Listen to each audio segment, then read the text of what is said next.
اسی طرح سے جو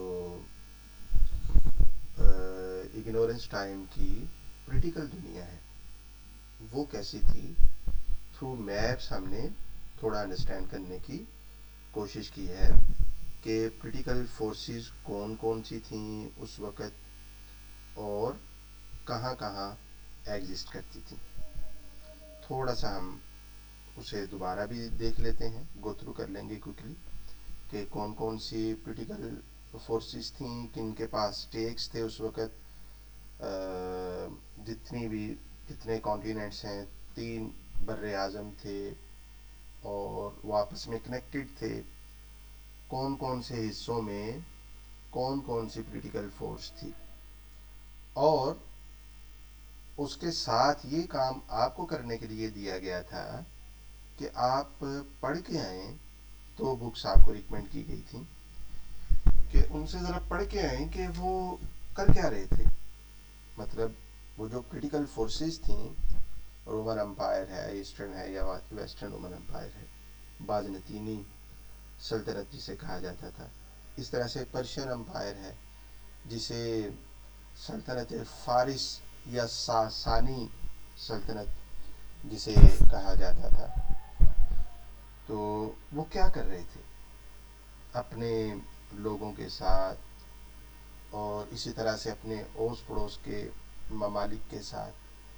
ان کا کلچر کیسا تھا، ان کی معاشرت کیسی تھی، ان کے سوشل رویے کیسے تھے، اور ان کے اخلاق اور ان کی عادتیں کیسی تھیں.